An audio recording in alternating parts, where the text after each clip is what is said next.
అంటే తన సమయంలో తప్పు జరిగిందని ఆయన అంగీకరించారు కదా. అంటే నువ్వు దొరికింది చిన్నదా పెద్దదా అని కాదు, అక్కడ తప్పు చేయకూడదు. నువ్వు చిన్నదే అని చెప్పి సమర్థించుకోవడాన్ని, తండ్రి ముఖ్యమంత్రిగా నువ్వు చేసిన తప్పులకి ఏం కాలేదు తిరుగుతున్నాం కదా అనే విధంగా నువ్వు చేయాలనుకోవడం నీ యొక్క మానసిక పరిపక్వతకు నిదర్శనం.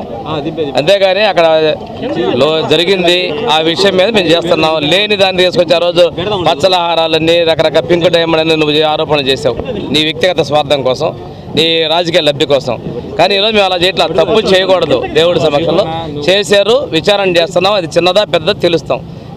సార్ రాజధాని భూమిని అనేక ఆరోపణలు కూడా చేస్తున్నారు. దీని మీద అమరావతి అంటే ప్రపంచ ఖ్యాప్తి తీసుకెళ్తానని ఏదో మన జగన్ మాట్లాడుతున్నారు. అక్కడున్న రైతులు ఇష్టపడ్డారు, రైతులు భూములు ఇచ్చారు, అభివృద్ధి చేస్తున్నావు. నువ్వు కూడా పాలకులు అనేవాళ్ళు ప్రభుత్వాలు మారుతా ఉండి రాజధాని కానీ రాష్ట్రం కానీ ప్రజలు కానీ శాస్త్రం అనుకున్నట్టయితే అభివృద్ధి చేసేవాడి. నువ్వు దాన్ని కించపరిచి ఈ రాజధాని చంద్రబాబు నాయుడు నిర్మించారు, ఆయన పేరు వచ్చేది అనుకుని 3 రాజధానులు అని చెప్పి అది చేయలేదు, ఏమీ చేయలేదు, పాలన పక్కదారి పట్టించావు. మేము పనులు పూర్తి చేస్తున్నాం, రాజధాని నిర్మాణం చేస్తున్నాం. నువ్వు కూడా అక్కడే ఉన్నావు, వచ్చి చూడు, వచ్చి తీసుకొని మేము కూడా చూపిస్తాను, ఏం కావాలని చూడు.